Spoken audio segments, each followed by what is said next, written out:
Assalamu alaikum wa rahmatullahi ta'ala wa barakatuh.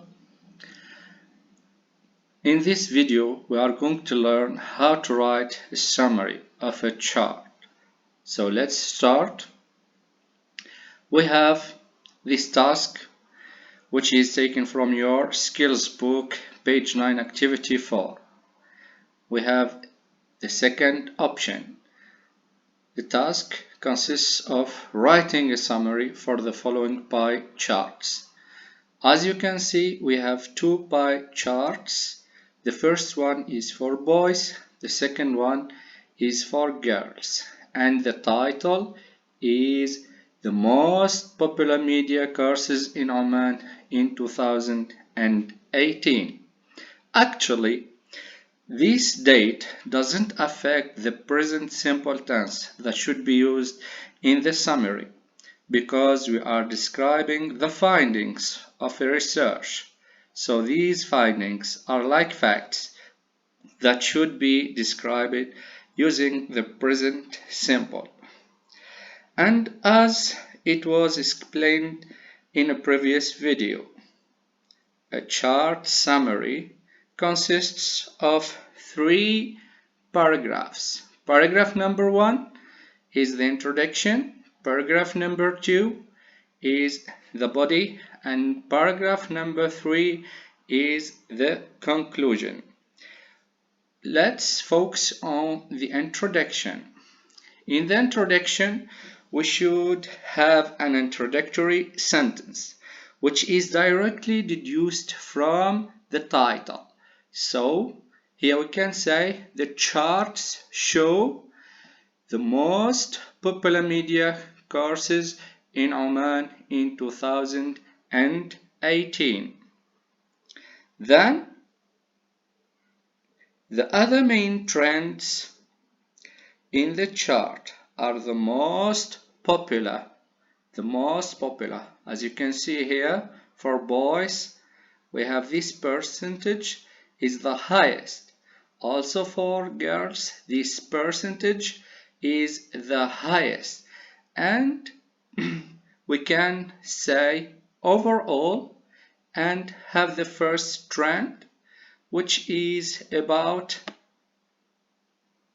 media studies. So we can say media studies is the most popular course for both genders, with 31% of boys and 28% of girls studying this subject.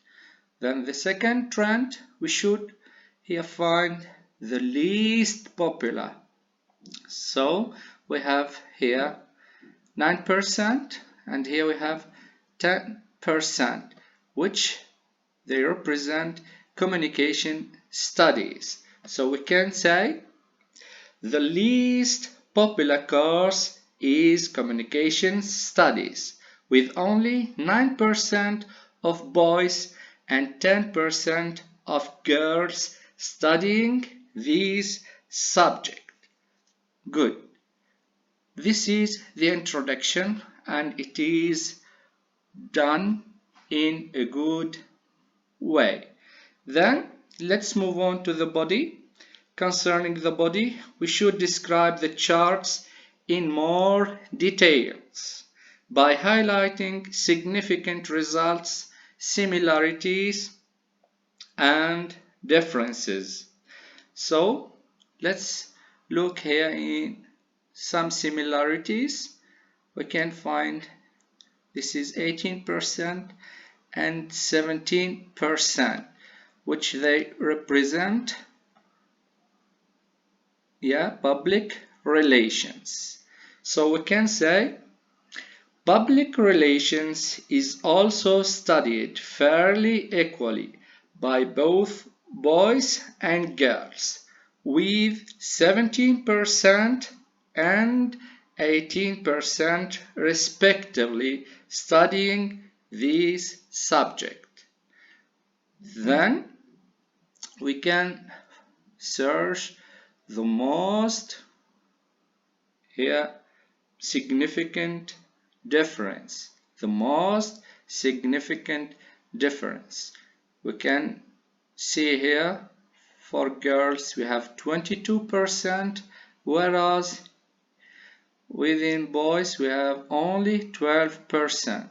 So this actually represents video game design. So we can say the most significant difference in media courses preference between boys and girls is seen with video game design. Also, we can have another difference, which is graphic design. As you can see, graphic design, the girls 12% and the boys 21%. So I can say graphic design, in order to avoid the repetition, we say the expression the latter.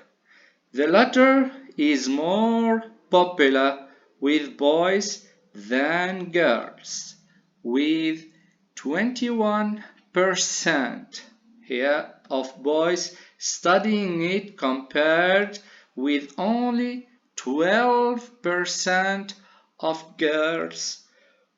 And then we can look for another expression. So we can say only, or in contrast, video game design is not as popular as graphic design with boys. Look here, the boys, we have, this is video game design 12% and the graphic design 21%. So we can use this expression. In contrast, video game design is not as popular as graphic design with boys. And here only 12% of boys, study video game design, whereas 22% of girls study it. That's enough for this body. Then we are going to move to the conclusion. In the conclusion, we can use here some of the key findings, such as